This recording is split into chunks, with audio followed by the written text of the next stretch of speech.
حضرت ابراہیم کی سیرت کا ایک اور شاندار پہلو، آپ نے ایک بار ایک بڑا کمال کا منظر دیکھا کہ ایک بندے کو سمندر میں اس کی ہلاکت ہو گئی، سمندر میں وہ ڈوب کے مر گیا، مچھلیوں نے کھایا اس کی باڈی کو، تھوڑی دیر بعد اس کی لاش سمندر کے کنارے پہ آئی، تو پھر جانوروں نے کھایا، اس کے بعد دیکھا کہ پرندے آئے، پرندوں نے بھی اس کی باڈی سے کھایا۔ آپ کے ذہن میں خیال آیا کہ یا اللہ، یہ بندے کو قیامت کے دن تو کیسے اٹھائے گا؟ ایمان تو تھا مگر اس کی باڈی کے اجزاء تو 3 الگ الگ مخلوقات کھا گئیں، اور قیامت کے دن یہ واپس کھڑا ہونا ہے اس نے۔ تو سبحان اللہ، آپ نے اللہ سے کہا وَإِذْ قَالَ إِبْرَاهِيمُ، پھر یہ دیکھیں حضرت ابراہیم کا یہ واقعہ بھی قرآن میں موجود، 3 پارے میں سورہ بقرہ۔ آپ کہتے ہیں وَإِذْ قَالَ إِبْرَاهِيمُ رَبِّ أَرِنِي كَيْفَ تُحْيِي الْمَوْتَى، اے اللہ، حضرت ابراہیم نے عرض کی کہ اے میرے رب مجھے دکھا دے تو مردے کیسے زندہ کرے گا۔ ارشاد ہوتا ہے قالا اولم تؤمن، اے ابراہیم تو ایمان نہیں لایا، تجھے یقین نہیں؟ قالا بلا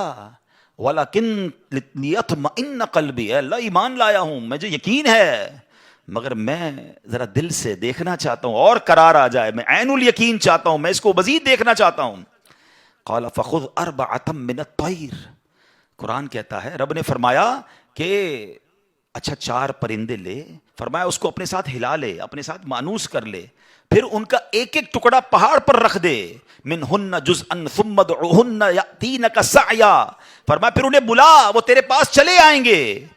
پاؤں سے دوڑتے، وَعْلَمْ أَنَّ اللَّهَ عَزِيزٌ حَكِيمٌ، اور جان رکھ اللہ غالب حکمت والا ہے۔ اب ہوا کیا، حضرت ابراہیم کو حکم ہوا کہ 4 پرندے لیں۔ اب آپ نے چاروں پرندے الگ الگ لیے، مور لیا، کبوتر لیا، آپ نے مرغ لیا اور ایک گدھ لیا، ان چاروں کو اپنے ساتھ تھوڑا ٹائم رکھا تاکہ وہ آپ سے انسیت پالے، تاکہ چاروں کے بارے میں کنفرم بھی ہو جائے کہ یہی 4 ہے، کوئی اور مکس نہ ہو جائے۔ اس کے بعد آپ نے چاروں کو ذبح کیا، چاروں کا قیمہ بنایا اور چاروں کا قیمہ مکس کر دیا، چاروں کا الگ الگ نہیں، چاروں کا ٹوٹل مکس کر دیا، اور اس کے چھوٹے چھوٹے پیس سمجھ لیں 4 پہاڑ پر رکھ دیے، الگ الگ پہاڑوں پر، اور چاروں کی جو چہرے تھے یعنی ان کی کھوپڑیاں تھیں وہ اپنے پاس رکھی، اس کا قیمہ نہیں بنایا، یعنی ان کے سر آپ کے پاس ہیں چاروں پرندے کے، چاروں کا مکس قیمہ ہو چکا ہے، اور 4 الگ الگ پہاڑ پر رکھ دیے۔ قرآن نے کیا کہا تو انہیں پکارو، اب یہ بھی ذرا میں آگے آ کے بتاؤں گا اس ایک خوبصورت آیت کے اس جز سے کیا سیکھنے کو مل رہا ہے۔ قرآن نے کیا کہا کہ انہیں پکارو، تو آپ نے کہا یا ایھا الدیک، اے مرغ، یا ایتھا الحمامہ، اے کبوتر، یا ایھا النسر، اے گدھ، یا ایھا الطاؤس، اے مور۔ آپ کی پکار پر وہ چاروں پرندے جو ہیں ان کا قیمہ اب آسمان پر اڑنا شروع ہوا ہے۔ فکشن، گرافکس، آج کل اینیمیشن کا دور ہے، کمپیوٹر پر جناب لوگ بہت ساری چیزیں بنا لیتے ہیں۔ سنو 5000 سال پہلے قرآن میں یہ واقعہ موجود ہے کہ کیا ہوتا ہے، ان چاروں کا قیمہ اڑتا ہے، اور اب جس کا مرغ کا ہے وہ مرغ کی طرف، مور کا ہے تو مور کی طرف، کبوتر کا چاروں کے جسم پورے کمپلیٹ ہوتے ہیں، سر نہیں ہے، سر تو آپ کے پاس ہے نا، وہ چاروں پرندے بغیر سر کے دوڑتے ہوئے آپ کے پاس آتے ہیں، زندہ ہو جاتے ہیں مگر سر نہیں ہے، قریب آتے ہیں تو حضرت ابراہیم نے ان کا سر جو ہے وہ واپس ان کے پاس لگا دیا، سب سر بھی ان کا لگ گیا، آ کر دانہ چگنے لگ گئے۔ حضرت ابراہیم نے اپنی آنکھوں سے مردوں کو زندہ ہونے کا واقعہ دیکھا اور آپ کے دل کو اطمینان اور قرار آیا، یہ میرا رب یہ ہے۔ کیسے کہتے ہیں کسی کو شیر کھا جائے، کسی کو مچھلی کھا جائے، کسی کی سمندر میں موت آ جائے، معاذ اللہ کسی کے پرخچے اڑ جائیں، کوئی آگ میں راکھ ہو جائے، میرا رب چاہے تو سب کو دوبارہ جسم، ان کی تمام باڈی کو پھر کریٹ کرے گا اور وہ قیامت کے دن جمع ہوں گے۔ حضرت ابراہیم نے یہ اپنی آنکھوں سے دیکھا،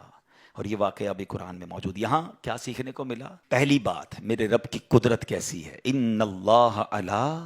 کل شیء قدیر، ٹھیک ہے۔ دوسری بات، علماء کہتے ہیں، صوفیانہ تفسیر اس کی لکھی گئی کہ 4 پرندے کیوں لیے گئے، کبوتر، مور، گدھ، اور چوتھا کون سا تھا، مرغ۔ فرمایا ان چاروں کی نا ایک ایک بری خصلت ہے۔ مرغ ہے اس کے اندر شہوت بہت ہے،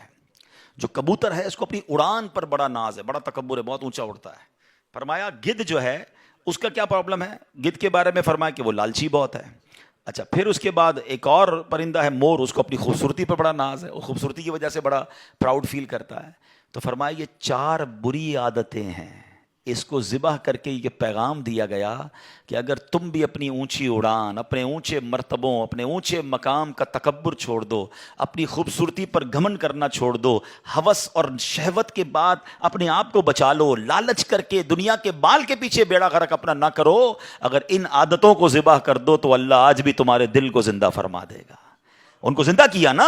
فرمایا ان عادتوں کو ختم کرو، رب تمہارے دل کو زندہ فرمائے گا اور اس میں نور داخل فرما دے گا۔ علماء نے اس کی صوفیانہ تفسیر یہ لکھی۔ اور اب ایک اور عقیدے کی بات بھی، کنفیوژن پھیلانے والے بہت کنفیوژن پھیلاتے ہیں، میں تو قرآن سے آج آپ سے بات کر رہا ہوں نا۔ اللہ نے کیا کہا کہ انہیں پکارو، وہ تو دنیا میں نہیں تھے پرندے، مر چکے تھے، کیما بن چکا ہے، کیما بنے ہوئے پرندوں کو رب کہہ رہا ہے پکارو۔ حضرت ابراہیم نے کیسے پکارا، یا ایھا الدیک، یا ایتھا الحمامہ، آپ کبوتر کو پکار رہے ہیں، آپ گدھ کو پکار رہے ہیں، قرآن کہہ رہا ہے پکارو اور نبی پکار رہے ہیں۔ آج کسی کو نہ جانے یا رسول اللہ سے پرابلم ہو جاتی ہے، کسی کو یا غوث پاک سے یا پرندوں کو پکار رہے، قرآن کہہ رہا ہے، تو اس کا مطلب دنیا سے اگر کوئی چلا بھی جائے تو اس کو پکارنے میں کوئی خدا نہ خواستہ پرابلم نہیں ہے۔ اللہ سمجھ کے تھوڑی پکارتا ہے کوئی، اللہ کے بندے سمجھ کر ہی پکار رہے ہیں نا، اللہ کی مخلوق سمجھ کر پکار رہے ہیں۔